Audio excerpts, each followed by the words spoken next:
All right, welcome back everyone to Vuln Vibes.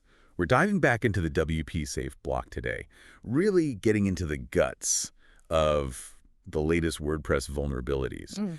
We always say here, you got to stay ahead of the curve in this game. Right. And I know our listeners get that. You're all security pros deep in the trenches of IT every day. Absolutely. Familiar with INRE, ATT, and CK, the whole 9 yards.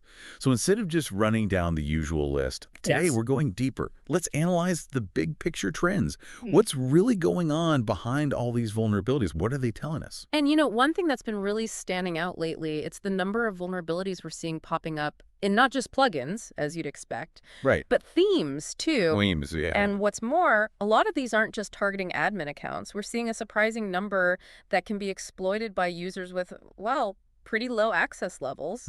That's interesting. Not the usual high-profile targets. Right. Definitely a potential shift in the attack landscape, wouldn't you say? I think so. It really makes you think twice about how we approach WordPress security. Makes those assumptions about who's at risk a little shaky, right? For sure. So let's get specific. There's the vulnerability in the donations widget plugin. On the surface, it's a tool for managing donations. Seems pretty straightforward. All right. Seems harmless enough. But versions 3.19.4 and earlier had a vulnerability that could open the door to PHP object injection, which could then lead to, well, the big one, remote code execution. And here's the kicker. This wasn't limited to just logged-in users. Even someone without an account could potentially exploit this. Attackers love that, obviously. So for anyone who might not be super familiar with PHP object injection, imagine this. Yeah. It's like attackers disguising malicious code as regular data. Clever. They slip it in, exploit how the application handles that data, and boom, they've injected their own commands. Take control, yeah. It's a classic example of how seemingly innocuous features can be hiding these critical weaknesses. It's a good reminder that we can't let our guard down, even with seemingly simple plugins, Absolutely. It's not always the flashy, complex stuff that's the most vulnerable. Sometimes it's the things we overlook. Right. And speaking of things we might overlook, themes. They're getting more attention from attackers, too. The NewsCrunch theme, versions 1.8.4.1 and earlier, had not one, but two major vulnerabilities. Arbitrary file upload and cross-site request forgery. CSRF, right. Either one on its own is a problem, but together, that's a recipe for disaster. No kidding. So with arbitrary file upload, attackers can basically bypass any security measures and just directly upload malicious files. Backdoors, web shells, you name it, straight to the server. And then you've got CSRF. It's like tricking legitimate users, even admins, into unknowingly doing the attacker's dirty work for them. Pulling the strings, yeah. They trigger these malicious actions without even realizing it. And here's where it gets even more interesting. Both of these vulnerabilities, and another we saw in the animation add-ons for Elementor Pro plugin, they could all be exploited by users with subscriber-level access.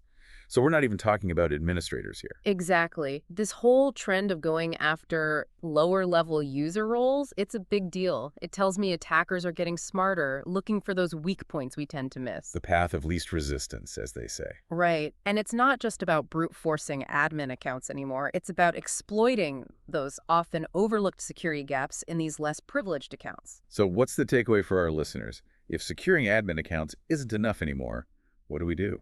Well, it all comes back to defense and depth, doesn't it? We can't just focus on one layer of security anymore. Strong passwords, two-factor authentication, Right.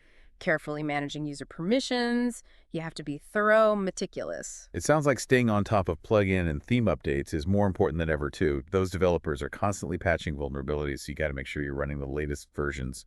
Absolutely. And, thinking about all this, it raises a question for me.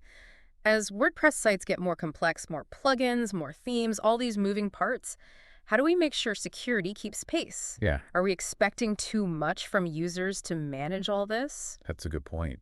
It feels like the responsibility has to be shared, right? Yeah. Developers got to prioritize secure coding practices, and users got to be on top of updates and security settings. Exactly. It's a team effort, really. Everyone's got a role to play in keeping the WordPress ecosystem secure. Couldn't agree more. Well, that's been a great deep dive into the latest in WordPress security. Thanks for joining us, everyone. Until next time, stay vigilant and keep those sites locked down. You got it. See you next time.